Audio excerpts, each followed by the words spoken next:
Alors bienvenue aux audiences publiques du Comité consultatif sur la réalité policière.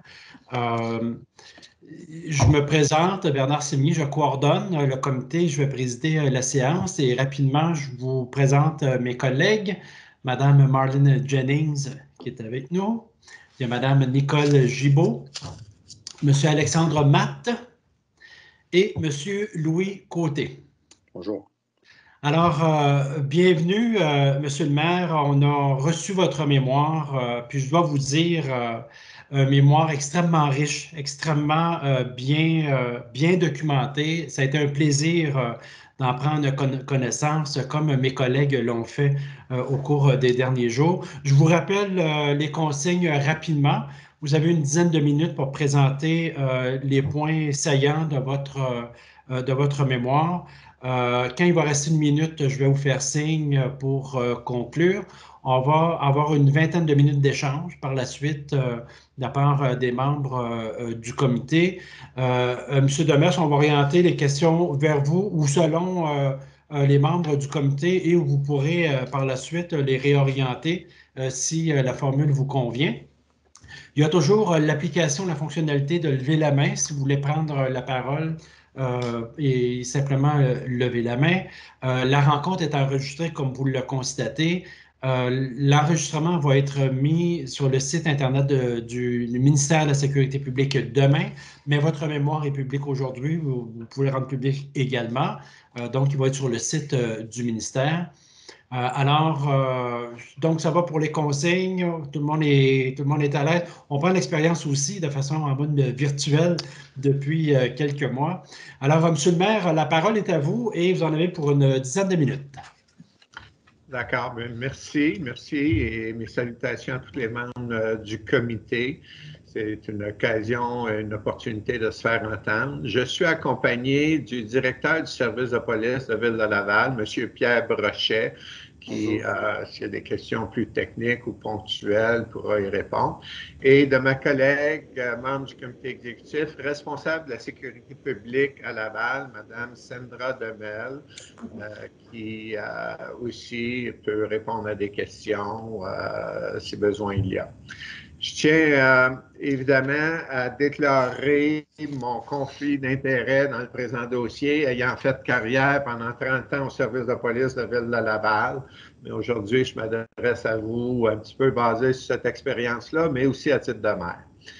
Je tiens à saluer l'initiative de Mme Geneviève Guilbeault, ministre de la Sécurité publique, pour avoir organisé cette consultation qui m'apparaît essentielle pour l'ensemble du Québec, mais aussi pour Ville de Laval. Depuis plusieurs années, il n'y a pas eu de réflexion, je vous dirais, depuis environ une vingtaine d'années sur la réalité policière.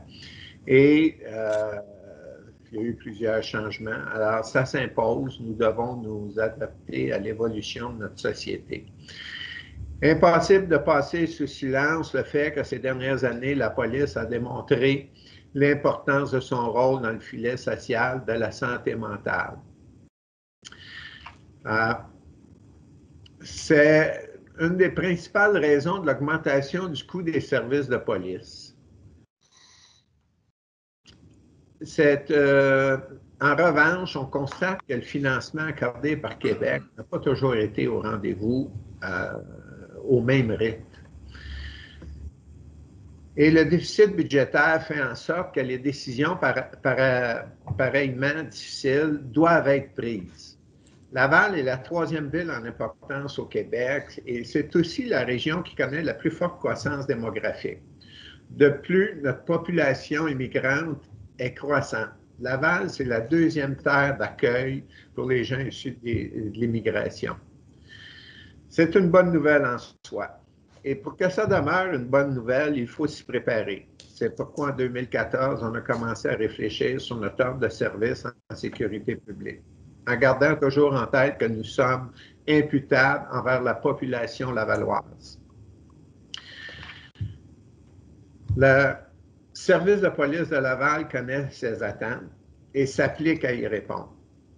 C'est ce qui nous a poussé à innover dans notre façon de voir les choses, mais aussi dans nos pratiques sur le terrain. En partageant avec vous les réalités vécues sur notre territoire ainsi que les pistes de solutions qu'on a identifiées, notre objectif est de rejoindre notre voix à celle des autres municipalités québécoises. On souhaite que tous les efforts soient réunis afin que les étapes suivantes aient une réelle portée nationale. Laval propose donc au comité consultatif 5 grandes recommandations. Le financement des services de police, c'est un enjeu majeur. L'embauche de civils et de professionnels spécialisés au sein des services de police, qui n'est pas toujours permis par les conventions collectives. C'est un avenue qu'il faut élargir et exploiter. Un programme permanent de promotion du métier de policier pour attirer une relève en quantité et en qualité, mais aussi l'intérêt des gens de diverses cultures. Une campagne répétitive sur la valorisation du métier de policier afin de susciter un meilleur lien de confiance avec les citoyens et une juste compréhension des interventions policières qui, malheureusement, sont souvent l'objet de manchettes des médias, des fois sans fondement. Une prévention de la criminalité mieux organisée, mieux planifiée, mieux financée et mesurée pour un impact cohérent et significatif. Chacune de ces recommandations répond, selon nous, à un enjeu central, la nécessité de regrouper les services selon les besoins locaux. Parce qu'il y a un réel déséquilibre entre les attentes des contribuables et leur capacité de payer. On sait que les services de prévention et de maintien de la sécurité se sont transformés. Ils sont plus essentiels et plus importants que jamais. Plusieurs raisons expliquent ce déséquilibre et d'ailleurs, elles sont bien détaillées dans notre mémoire. Je vous cite ici quelques exemples. L'augmentation des interventions liées à la sécurité routière, la santé mentale, la transformation de la criminalité avec le phénomène de cybercriminalité. Le manque de financement a des conséquences importantes. Un bon exemple pour l'expliquer, le dossier des caméras corporelles. Si on veut aller de l'avant avec ça, il faut avoir les ressources financières, techniques, il faut assurer la disponibilité des enregistrements, donc des chaînes de possession, une façon de les retrouver. Et tout ça, ça nécessite des coûts assez élevés. Le soutien du gouvernement est donc primordial. Évidemment, l'appui des citoyens aussi, des contribuables qui représentent une des principales sources de financement est tout aussi important. En plus, les Lavallois sont dans une position inéquitable. Ils payent 100% du service de police de Laval, puis ils contribuent au même titre que tous les autres citoyens québécois au financement de la Sûreté du Québec. Ce qui n'est pas le cas partout au niveau de la province. Les grandes villes sont soumises à cet enjeu-là. Mais pour que leur contribution devienne significative dans la mesure où elle devrait l'être, ça prend une augmentation des budgets et une justification appropriée de cette augmentation. Alors, je vous rassure, on ne parle pas juste des problèmes, on va vous soumettre des solutions. Par exemple, Laval suggère l'implantation d'indicateurs de performance.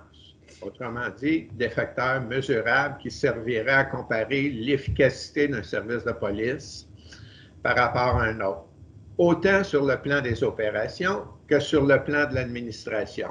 Ce serait donc un élément concret pour justifier, en toute transparence, l'augmentation du financement. On parle aussi de l'embauche de civils, de professionnels spécialisés. Selon nous, c'est une approche privilégiée. Les corps de police ont besoin d'expertise particulière. D'ailleurs, Laval, cette approche a déjà fait ses preuves. Nous avons ce qu'on appelle l'intervention, une équipe d'intervention sociale, et ça depuis des décennies. Et cette équipe-là, qui est rattachée au service de police, intervient entre la police et les CI3S pour prendre en charge différents cas et les suivre. Alors, à titre d'exemple, depuis 2006, les interventions de cette division ont augmenté de 260 %. Un pas tout à fait en 15 ans. On est passé de 439 appels à 1121 appels pour l'urgence sociale du service de police de Ville-de-Laval. La demande d'aide financière supplémentaire vise donc à nous permettre de continuer dans cette voie et devrait tenir compte des besoins de la population desservie. Elle devrait aussi assurer une pérennité des services offerts.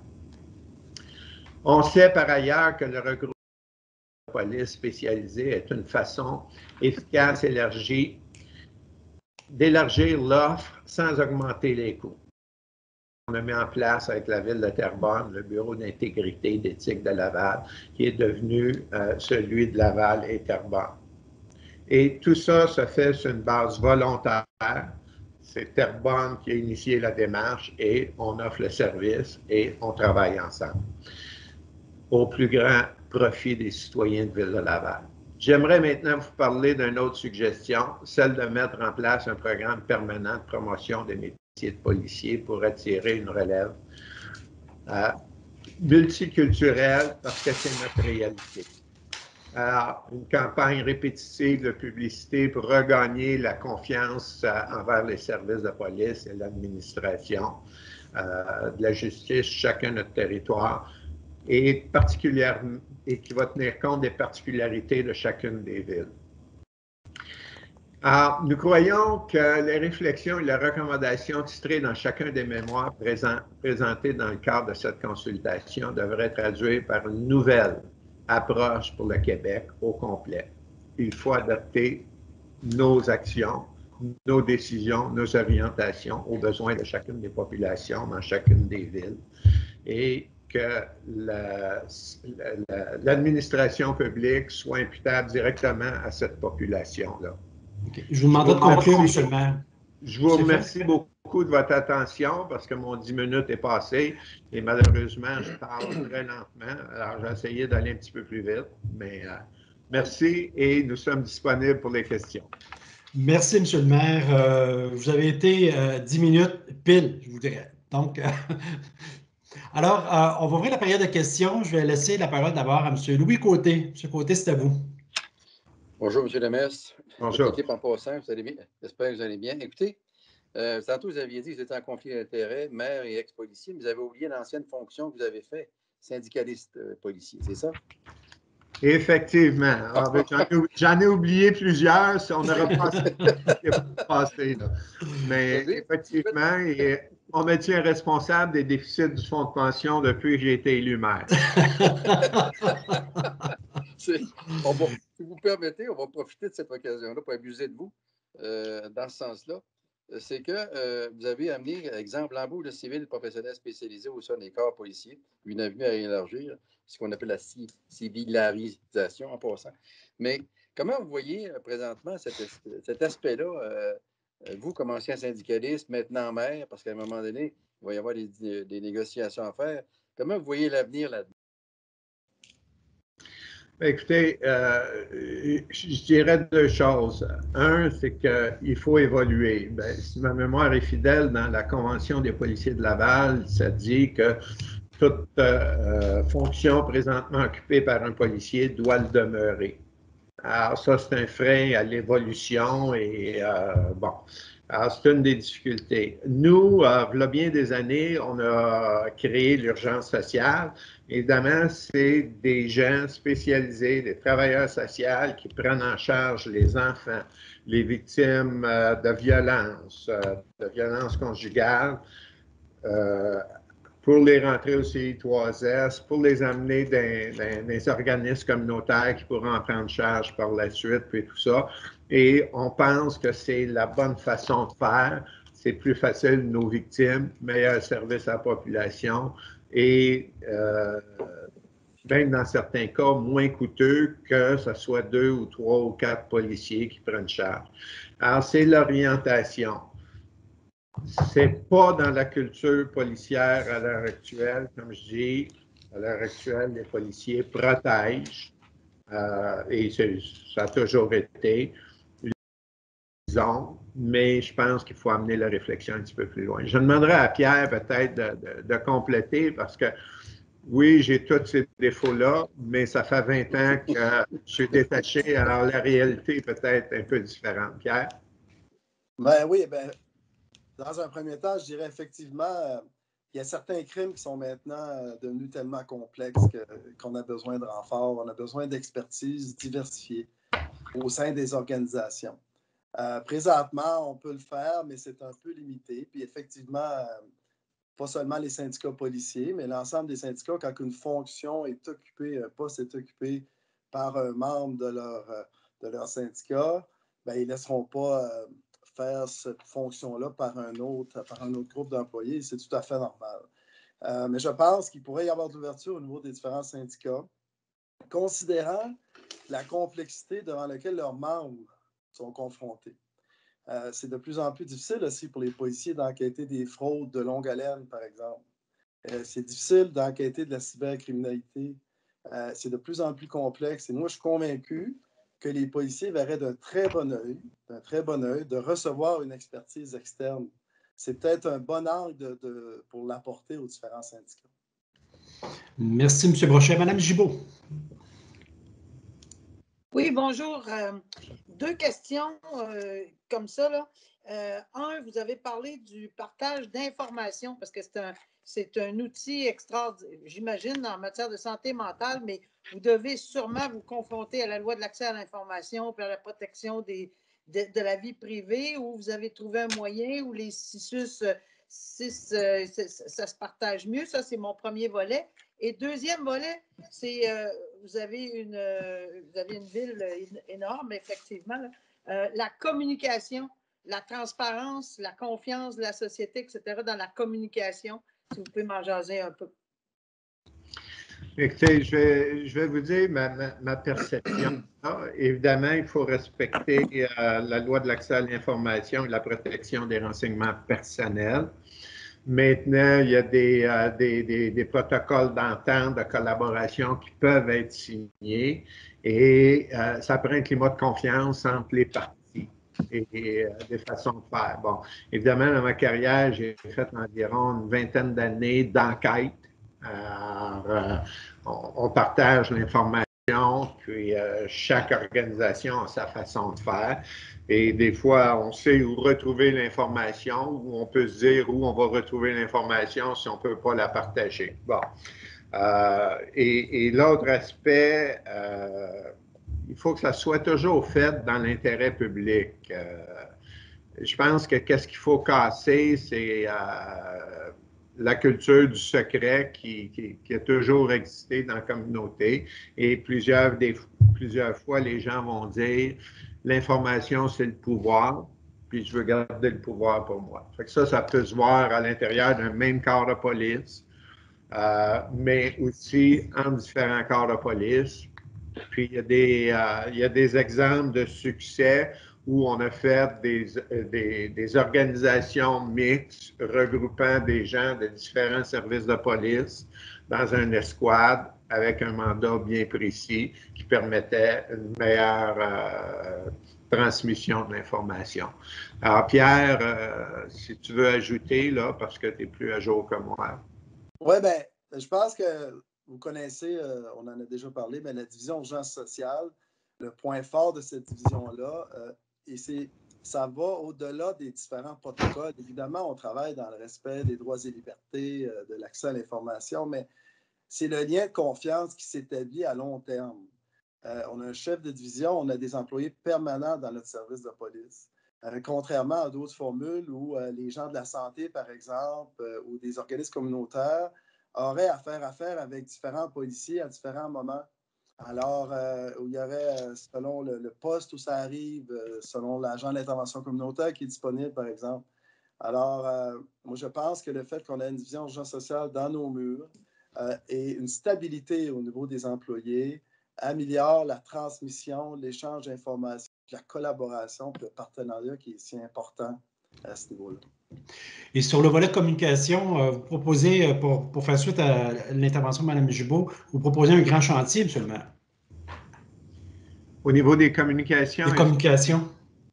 Écoutez, oui, les services de police ne sont pas parfaits, Mais je pense qu'il y a un élément que, puis ça, je peux en témoigner, on a besoin de la confiance du public. On a besoin de la confiance du public et on a besoin des informations que le grand public peut nous donner enquête dans différentes situations et si on veut bien servir la population. Et à l'heure actuelle, l'image des services de police à travers le monde a été ternie par plusieurs scandales.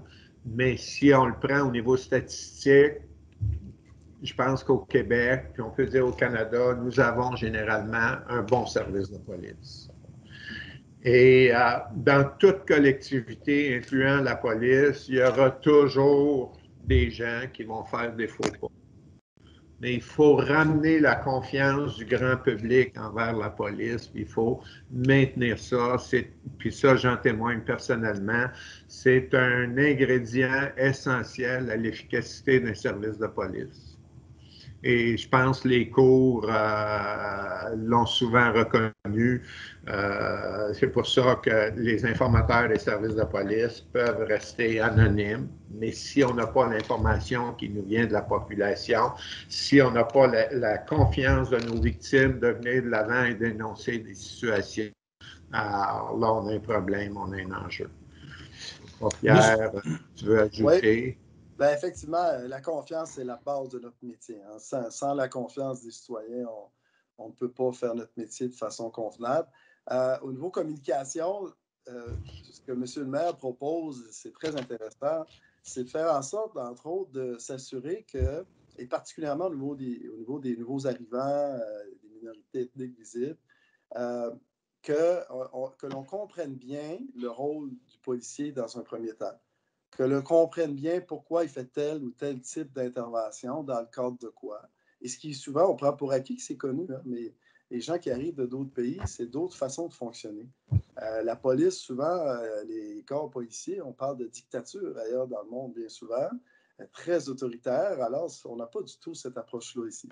Et de l'autre côté, il faut, je pense, travailler avec nos policiers qui connaissent davantage leur communauté. Les différences dans la communauté. Ça fait que si chacun des deux côtés on fait un bout de chemin, je pense que le vivre ensemble va être de loin amélioré. Merci. Monsieur Matt. Je vais vous emmener sur un autre sujet. Vous êtes une ville qui s'approche du 500 000, un demi-million et du niveau 4. Si la loi n'est pas changée, vous allez devoir assumer des services supplémentaires. Vous vous situez comment par rapport à ça? Écoutez, on les a déjà eus. Dans le temps, moi, j'étais aux enquêtes, on assumait l'ensemble des services. On n'avait pas toujours les outils, mais tous les dossiers d'enquête qui étaient sur le territoire lavallois, on l'assumait. Alors, je pense qu'on a la capacité, on a l'expertise. Ce que j'ai vu, l'évolution au service de police de la ville de Laval, c'est que suite à la fusion des villes, il y a 50 ans, il y avait beaucoup de chemin à faire, mais là, des fois, je suis fier de dire que Laval, sur le plan policier, exporte son talent aujourd'hui. Alors, les policiers de Laval sont bien vus, puis il y en a un peu partout. Alors, je pense qu'on est capable de le faire. Ça se traduit à une question financière, l'enjeu. Ah, c'est strictement ça. On va avoir des responsabilités de plus et malheureusement, les villes ont une principale source de revenus qui est la taxation foncière. Et ça fait des années qu'on dit, bien, écoutez, c'est malsain. On le sait, au niveau économie, il faut diversifier ses sources de revenus. Et là, avec la transformation du commerce de détail, avec la pandémie, évidemment, on peut se poser toutes sortes de questions. Qu'est-ce qui va arriver pour les centres d'achat? D'exemple, nous autres, le Carrefour Laval, ben, c'est plusieurs millions en taxes qu'ils payent cette année. Et si ça plante, ben, j'ai à peu près 2 à 3 % de taxes à augmenter pour l'ensemble des citoyens. C'est une image que je vous donne, mais c'est un enjeu. Alors ça, avec le projet de loi, je pense qu'on peut le travailler, on peut l'assumer. Puis un des défis, c'est que le service de police, il faut qu'il soit représentatif de la population. Alors, puisqu'on est la deuxième terre d'accueil, j'aimerais ça avoir de plus en plus de policiers qui qui sont de différentes origines ethniques, de différentes cultures, pour nous faciliter la tâche à regagner la confiance des citoyens et mieux comprendre aussi les différentes cultures. Je ne sais pas, Pierre, si tu voulais ajouter. Bien, au niveau du niveau de service qui passerait au niveau 4 à 500 000 de population, la capacité, elle est là de développer ces nouveaux services-là. Effectivement, comme M. le maire le dit très bien, c'est une question de coût.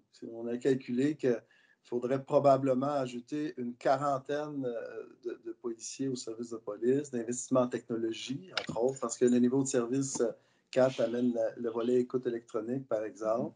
Donc, c'est des coûts importants si on ajoute les locaux, les véhicules. Donc, c'est des investissements importants que les citoyens de Valois vont devoir assumer. C'est strictement là les enjeux.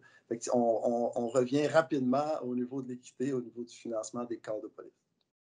Et peut-être en complément, puisqu'on est sur le sujet, pensez quoi des fusions? Parce qu'il y a tous des niveaux 2 qui vous entourent. Est-ce qu'il y a des possibilités de fusion avec des villes alentours? Est-ce que c'est des choses qui pourraient être envisagées pour Laval?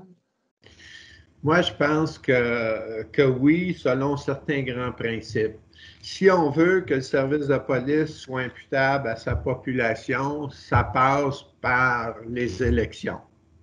Dans le sens suivant, il faut que ça soit fait sur une base volontaire, les mises en commun.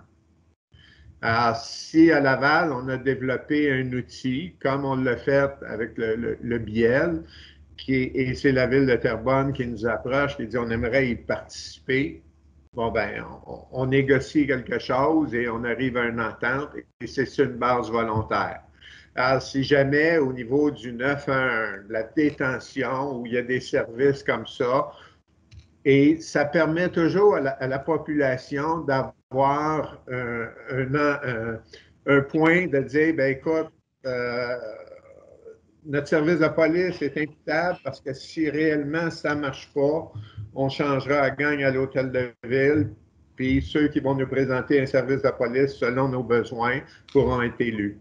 Tandis que si on fait une grosse fusion, ben, écoutez, j'ai des réserves que finalement le service de police n'est plus réellement imputable directement à la population et on va écouter la population, mais on va faire ce qu'on veut. Alors moi, je pense qu'il faut que ça soit sur une base volontaire, cas par cas, et oui, d'offrir des services, qui est difficile à faire présentement. Mais on l'a fait avec le BIEL, on est en train d'examiner. Et je vous donne un exemple complètement à part. Laval, on a gagné des prix là, pour le 3-1, qui est le service à la population. Alors, les gens veulent dénoncer, faire une requête, rentrent dans le 3-1. Ça fait 4 ans que nos équipes techniques travaillent là-dessus, se développent un système informatique. Et là, il y a des villes comme Terrebonne, comme d'autres qui disent « Hey, on pourrait-tu embarquer nous autres dans ce système-là, l'acheter, puis avoir ce service-là? » Alors, la même chose peut se faire au niveau des services de police. Mais à l'heure actuelle, c'est compliqué de faire ça pour les services de police. Merci. Madame Jennings, oui. Merci beaucoup, c'est très intéressant. Je voudrais revenir lorsque vous avez parlé des investissements que la Ville de Laval a fait dans son service de police, d'offrir des services via la police parce que certains secteurs ne sont pas bien outillés. Si on parle, par exemple, dans la santé mentale, si on regarde le travail d'un policier aujourd'hui, comparativement, il y a 25 ans, il y a 30 ans, c'est pas mal différent. Et ça vous a obligé d'investir de l'argent dans ça. Je crois que la population n'est pas nécessairement au courant, d'où qu'on entend « defund the police ». Et les sondages démontrent très bien que les citoyens qui vivent dans les secteurs qui sont les plus hauts criminalisés veulent avoir une présence accrue de leur police. Alors, quand vous parlez d'une campagne sur la valorisation de la police, je me demande si ces éléments ne devraient pas également faire partie d'une telle campagne si jamais on le voit, ça voit le jour, la lumière du jour. Une très bonne observation. Écoutez, les messages qui seront priorisés restent à être déterminés. Mais je pense qu'il y a un bris de confiance face aux services de police par une partie de la population. Pierre l'a mentionné tantôt, et dépendamment du pays ou de l'origine, la police, c'est aussi le bras du pouvoir, et des fois, le pouvoir n'a peut-être pas été correct. Alors, on ne peut pas blâmer certaines populations d'être méfiants et de ne pas vouloir faire confiance à la police. Et la police, comme on l'a dit, n'est pas parfaite. Il y a des erreurs qui se font, mais dans toute collectivité, il va toujours en avoir. Alors, le message devrait être bien ciblé, bien étudié, et il est important. Et ça va nous aider à recruter des candidatures au niveau des services de police qui va nous permettre de dire on aura un service de police représentant le tissu social qu'on a. L'autre aspect, et je ferai appel peut-être à Mme Desmeules, quand on parle de se donner une vue d'ensemble, Sandra siège sur le conseil d'administration d'urgence santé à Laval. Tout à fait. Elle est responsable de la sécurité et on peut s'assurer qu'il y a une vue totalement complémentaire des uns des autres. Alors, le policier va intervenir dans une situation familiale, il y a des petits-enfants, fait intervenir urgence santé, prendre charge des petits-enfants qui vont s'en occuper ou de la victime et qui va le remettre au CI3S éventuellement ou un organisme communautaire. Et urgence santé peut intervenir de bien des façons. Et c'est l'ensemble, si vous voulez, du menu qu'on offre à notre population pour assurer sa sécurité. Je ne sais pas, Sandra, si tu veux dire un mot ou deux. Premièrement, désolé, il semble qu'on ait un petit problème technique. Entre autres, Monsieur le maire, votre image, elle est figée, mais on vous entend, on voit juste votre image figée. Tant qu'à moi, on m'entend, mais je présume que vous ne me voyez pas présentement. Exact. Mais on vous entend bien. Donc, bon, parfait. Peut-être une chose à dire rapidement, c'est qu'effectivement, on a vraiment des actions concertées avec nos différents partenaires, que ce soit Urgence Santé, que ce soit les autres partenaires là, à travers le territoire. Donc, effectivement, oui, il y a une action concertée. Et tout à l'heure, Mme Gibault parlait aussi du partage d'informations. Eh bien, ce partage d'informations se fait aussi à travers nos différents partenaires du milieu. Bon, bien, merci. Bien, écoutez, moi, je vais vous poser une question, puis on va conclure avec une question de M. Côté par la suite, parce que le temps file. Un sujet que vous connaissez bien, M. le maire, vous dites, dans le mémoire, vous parlez d'indicateurs de performance qui seraient imposés comme on peut retrouver dans les schémas de couverture de risque. Également, les conventions collectives. Est-ce que ces propositions-là ne viennent pas à l'encontre du principe qui vous est cher, l'autonomie municipale? C'est-à-dire que de demander au gouvernement d'intervenir dans des éléments qui pourraient être mis de l'avant, par exemple, par les municipalités. J'aimerais vous entendre là-dessus. Écoutez, pas nécessairement, ça dépend comment c'est fait. Le schéma de couverture de risque nous rend à l'abri des actions qui pourraient être posées par des compagnies d'assurance ou peu importe lors d'incendie, si on respecte certains critères, et ces critères-là sont déterminés par une analyse de l'ensemble. Alors, est-ce qu'effectivement, on peut avoir des tableaux de critères de performance sur le plan opérationnel et qui pourra être des instruments de mesure pour des négociations de conventions collectives, qui pourra être des instruments de mesure pour la performance sur le terrain, qu'est-ce qu'on doit améliorer de notre service de police.